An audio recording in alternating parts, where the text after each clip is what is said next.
I'm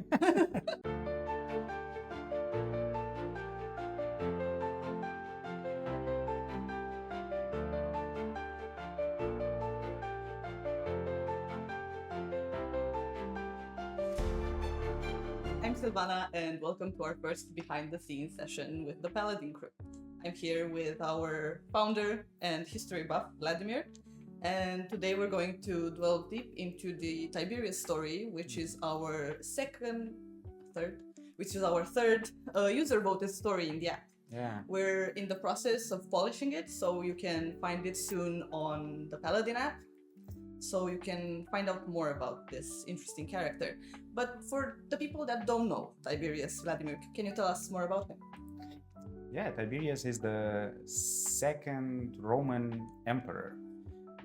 So the first Roman emperor is Octavian Augustus. After him, we can talk about like the Roman Empire and no longer the Roman Republic. But in a way, he's super important because you could say that without him, we wouldn't have had an empire. I mean, Octavian could have been like just a fluke in the history, and maybe, I don't know, Rome could have returned to being a republic, and Octavian might have been an anomaly. But Tiberius kind of made it clear that now this is no longer the case. Rome is gonna turn into a monarchy, and it's an empire from now on. So in a sense, he's quite important, and also he has a reputation for being one of the Mad Kings. The Mad Kings, from what we know doing research, he's known as a monster. Yeah, exactly. And like he's the precursor to the likes of Caligula and Nero. Yeah. But is it actually true?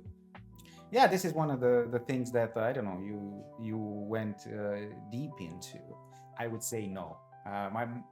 My verdict is the idea that Tiberius was a monster was overrated and pure propaganda, and I can back it up if you're interested. I don't know what you did in the story, but yeah, I would say it's for it's an made up. entertainment factor, there is like some sort of, it plays into it a little bit, but what we do know about Tiberius is through accounts of historians from that time, but I don't think like the most important ones like Cassius Dio, Tacitus, and Suetonius, they didn't actually live during that time. Yeah. So a lot of what they know is inferred through biographies or other memories written by other people. One of them that is extremely against Tiberius was Tacitus, and he based a lot of what he wrote about Tiberius on Agrippina the Elder's memories, who was Germanicus' widow, and she blamed Tiberius for the death of like her husband. Yeah. So everything she wrote about him was how crazy he was and how he did all of these horrible things, but we cannot know if they were actually true or they were extremely exaggerated. Yeah, I mean, like, people consider him to be a monster if you haven't read the story or played it in the app. But it's because of his, I don't know, later years when he goes to Capri, which is an island next to the main Italian coast, and he governs remotely from there, and he's accused of having all sorts of like parties and orgies and doing all sorts of nasty things in there. So that was the claim, and because I don't know, he screwed up the next emperor Caligula, who was also a guest on the island. I know he's considered to be a monster, but yeah, I tend to agree with you that most of the claims are either exaggerated or later on he wants to be painted as this, I don't know, mad ruler.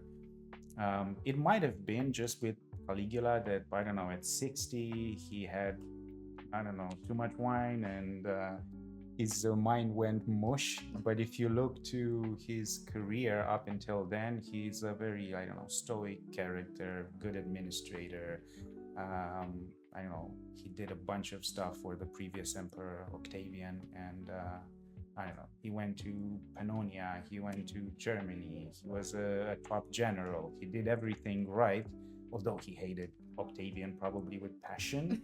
But I don't know, when it comes to doing his job, he actually did his job very, very well. His relationship with the Senate was tense, but he always kept his duties. So yeah, I don't buy the idea that I don't know, at 60 years old he turned into this crazy sexual predator. It would be a bit, I don't know, at 60, 70, like how old he was when he was exiled to Capri, to be that sexually forward, it would be a bit, it raises some eyebrows, especially with modern historians looking back, with how much wine they were drinking and the line that they had with Caligula and Nero following.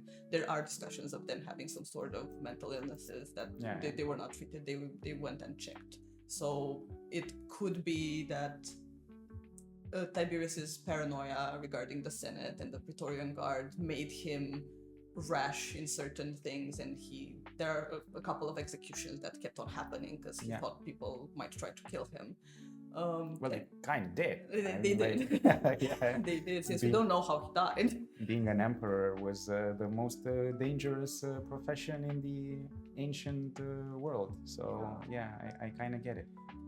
Also with him, it wasn't like something new, because he went into exile like 2 decades before becoming, I mean, he was done when he moved to Rhodos, I think. So at 50, he was like, I'm done. I'm gonna go to Rhodos and, I don't know, read some books and live my days.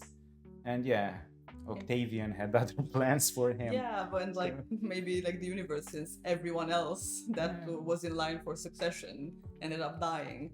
And because like Octavian didn't actually like him that much. He was named heir, but Octavian didn't like him. So did Octavian like anyone? I mean, not like, really, no. Yes, I don't feel like, maybe Agrippa, but Octavian seemed like a very, I don't know, the guy with a plan, and you were either part of his master plan, the grand transformation of the Roman Republic. He doesn't seem like a very, I don't know, like a good father, a good husband, any of those things. Many emperors, let's be honest, were not the best on that regard. Octavian did have a plan, though. He wanted his line to be the emperor line. He wanted someone from his blood to continue the line, which is why after he adopted Tiberius, he didn't actually consider him one of his top priorities. We know that he potentially hated the fact that Tiberius went into exile, self-imposed exile, to Rhodes for the first time, and then he begrudgingly had to call him back. Because all of the other heirs died, because there were wars and issues, and even if Tiberius was his best general, he didn't call upon him to come back. So he might have had a grudge there, but their whole relationship is kind of weird, kind of tense. Across the years. So I mean, like, let's recap some of the news. So Tiberius, when he's like 3-4 years old, Octavian comes in, exiles his dad, marries his mom, because he wasn't the biological son of Octavian. And then, by the way, he's not adopted. So Octavian just married his mom. Does not adapt Tiberius, so Tiberius ends up becoming like a very good general, doing all the work for Octavian, and then he gets married.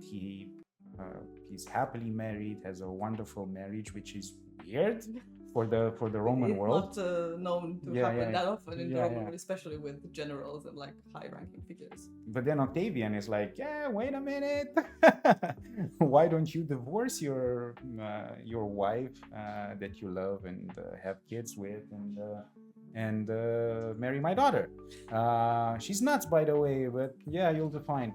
And it's a contested thing with the way it happened. Some people think Tiberius's mom, Livia, insisted on the whole thing and like to have him in the line of succession, but Octavian begrudgingly accepted, but imposed the fact that he should divorce his first wife and marry his daughter, so they could have like their heir would be in the line.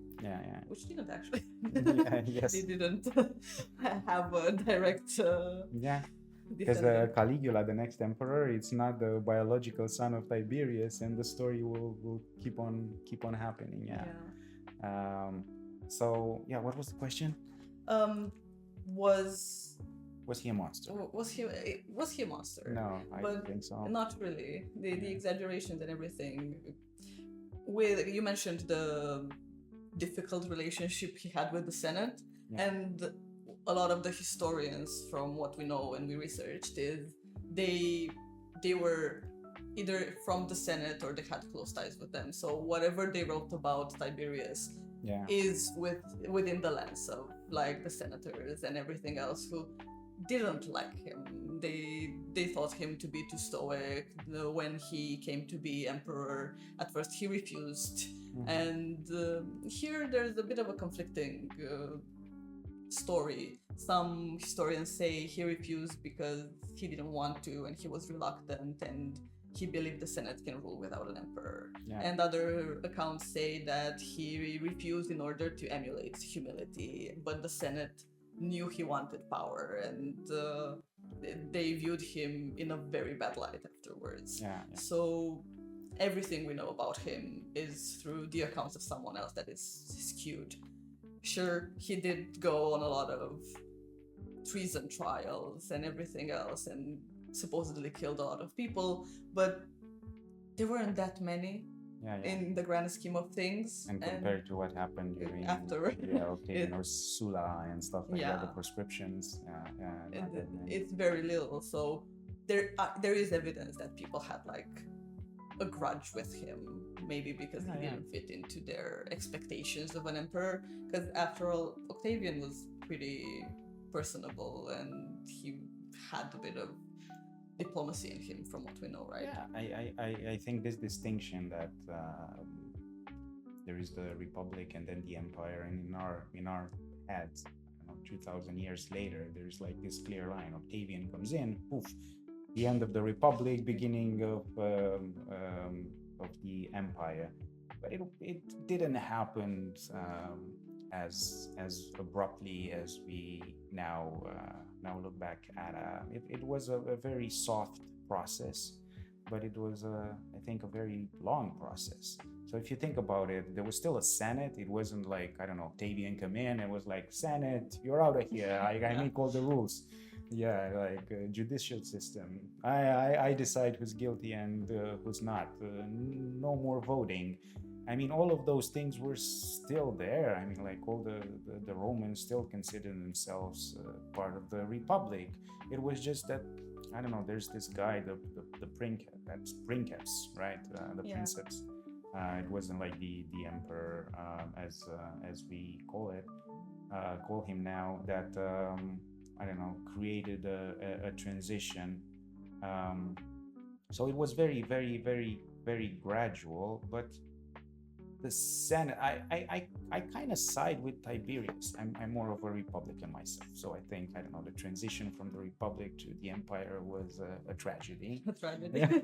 You did not like what it I don't like the beginning of the end. Yes, exactly. Yeah, pretty much. Yeah, I like the Republican part. So in a way, I kind of side with Tiberius, because I try to put myself in his shoes. It was like, it wasn't clear that whatever Octavian did is irreversible.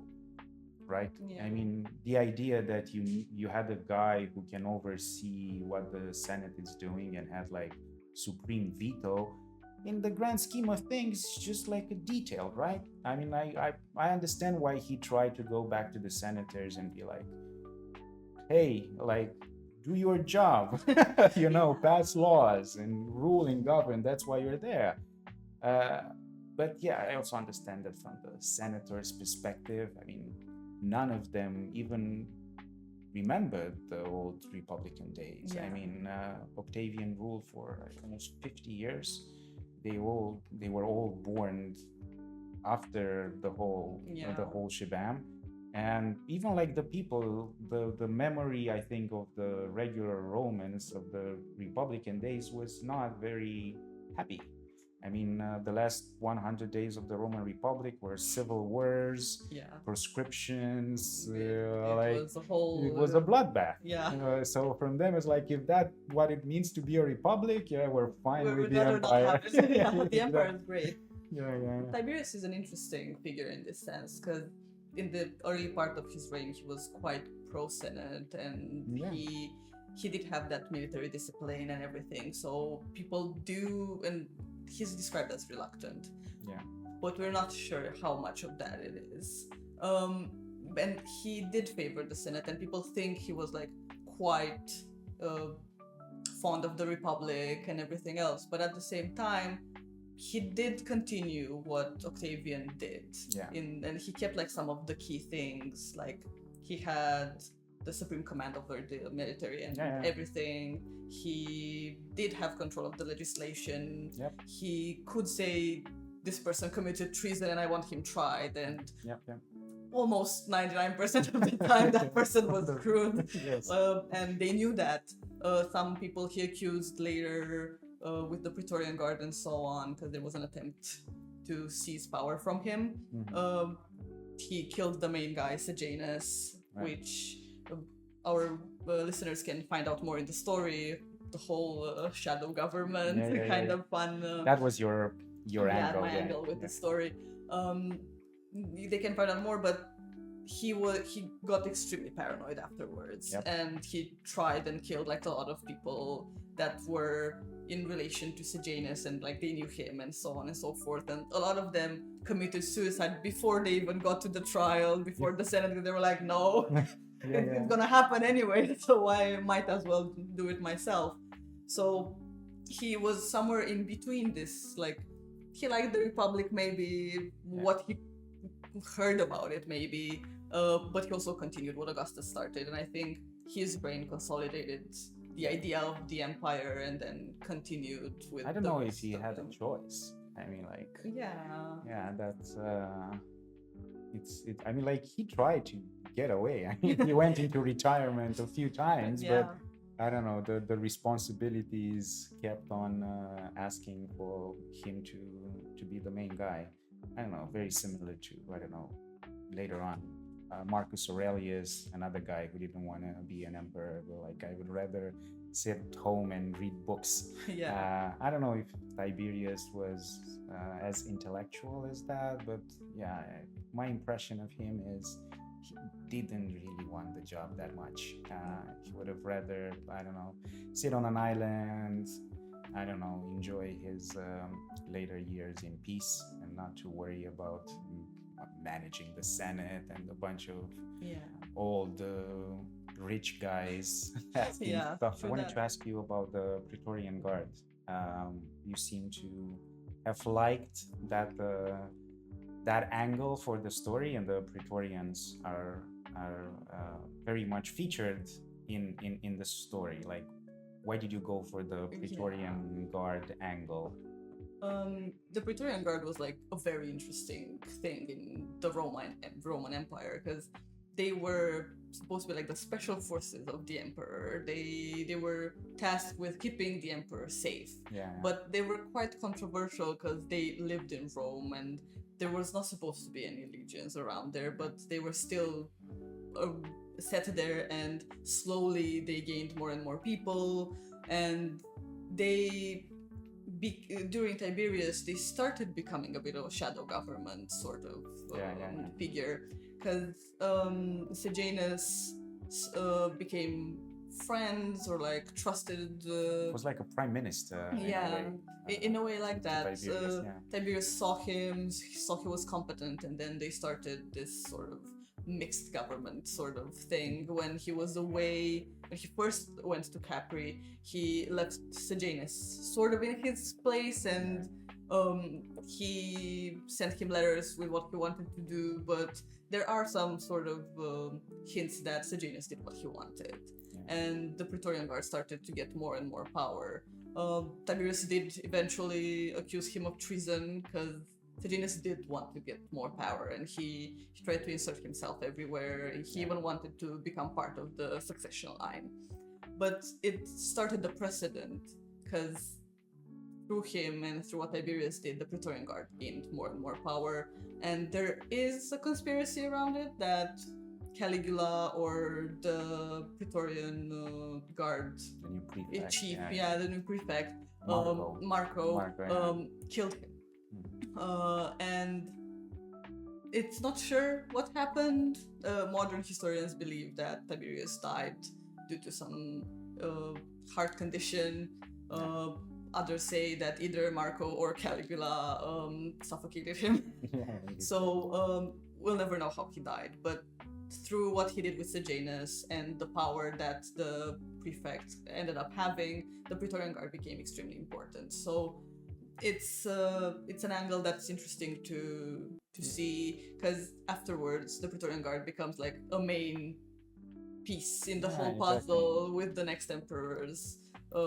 They put emperors up on the throne and they take them down like nothing happens. For me, I mean, as much as Octavian was a political genius, but his idea with the Praetorian Guard completely backfired. I mean, it was probably one of his worst decisions. I mean, it makes sense. It made sense from his perspective. I don't know, coming after, the Marius's reform and the whole Caesar, I'm gonna bring my legions into Rome and stuff like that. It became important that you needed to have some sort of like a military of your own in order not to get deposed by however general and stuff like that. The generals, the Senate, other people wanted. But I think where he might have did something bad, or whether his calculations backfired, is there was someone in charge of the Praetorian Guard, and that person ended up being someone like Sejanus or Marco and everyone else that followed. There were people who wanted power, and they commanded this legion of people. They were 9,000 people at one point, and even more. And instead of them being loyal and answering only to the emperor because they were his guard, they answered to the prefect. And if they decided, no, we no longer want this guy here, it's over with you, like it happened with Nero. It happened for and this is the most crazy thing to me. I mean, the Praetorians did all sorts of nasty for 100+ years, and they kept on going. I mean, the Praetorian Guard remains as an institution for hundreds of years.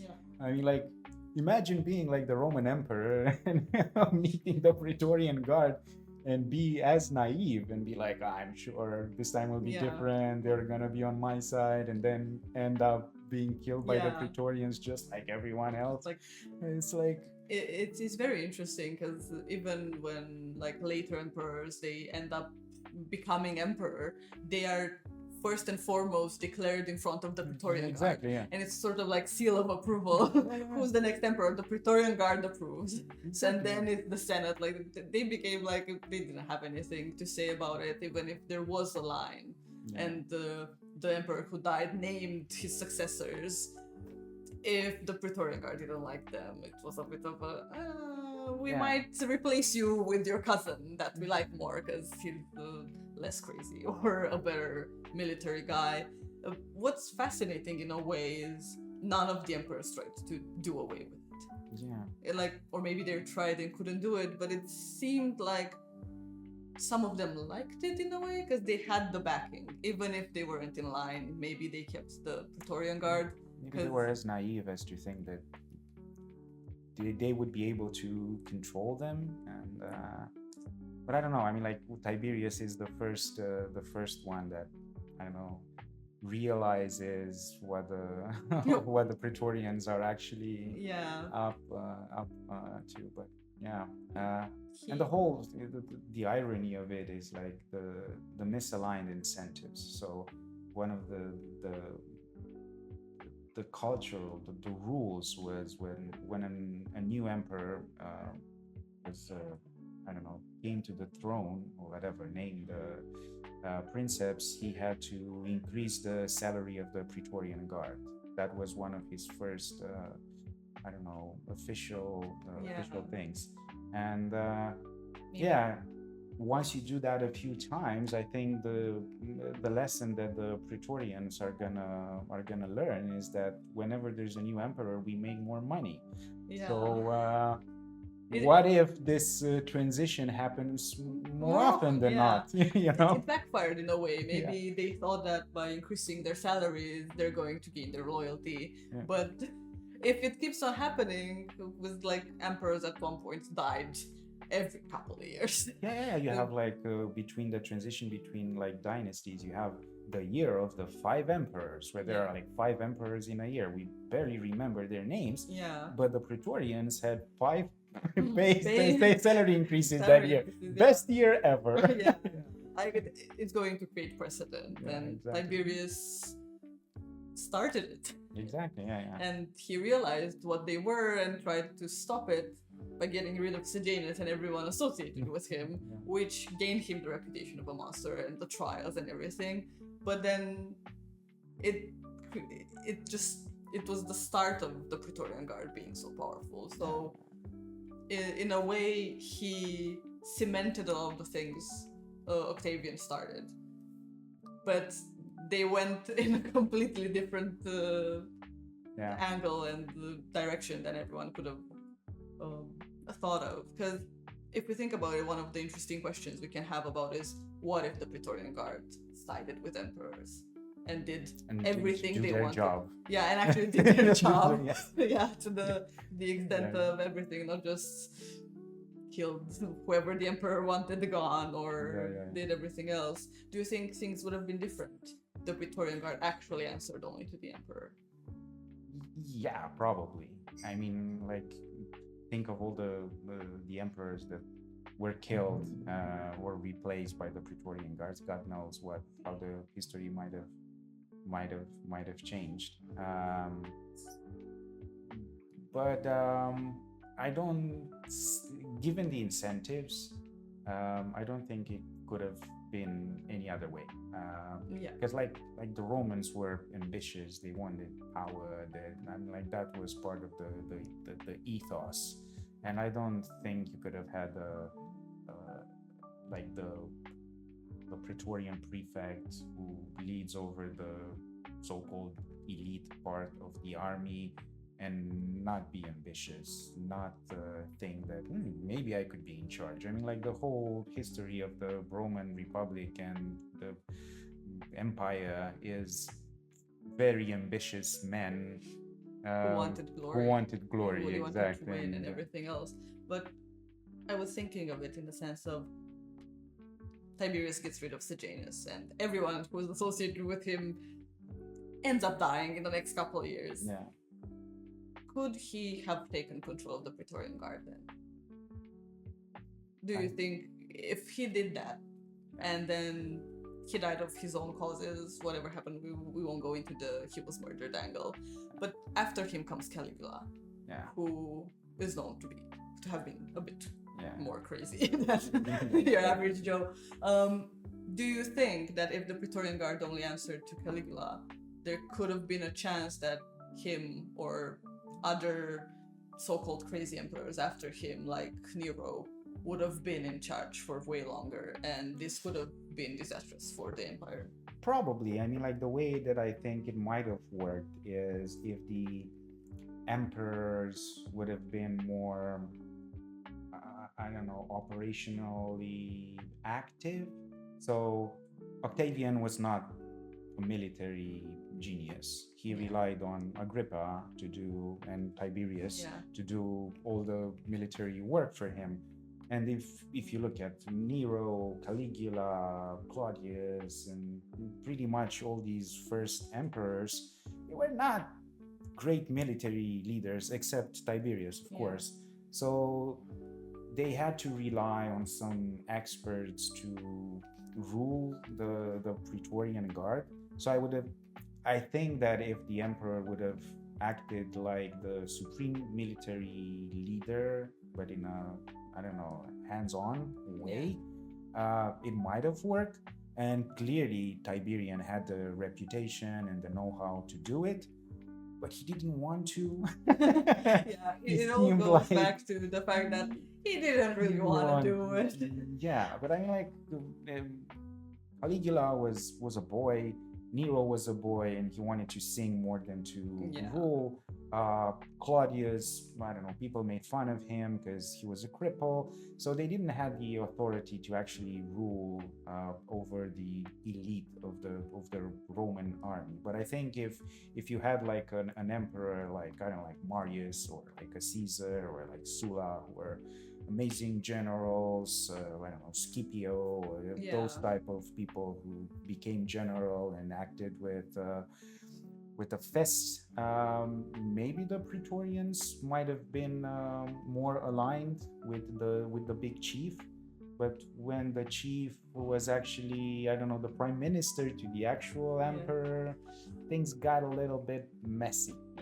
They generally end up being like that. And I think the fact that Tiberius was so reluctant in certain areas might have been what sealed the fate and made the Praetorian Guard I think so too. So powerful in the end. Thank you so much for all of these insights and joining me today. We encourage everyone to download the Paladin app, and if any of these names like caught their fancy, we have a lot of stories on all of them, and you can enter and do all of them on the app. We also have other figures, and if you think you have any questions for us about the stories or how we do everything, and maybe interesting questions that you want to ask us about anything or discussions we could have, leave them in the comments below or send them to us on any of the social media we'll have, and we might just approach them in a later episode. Bye!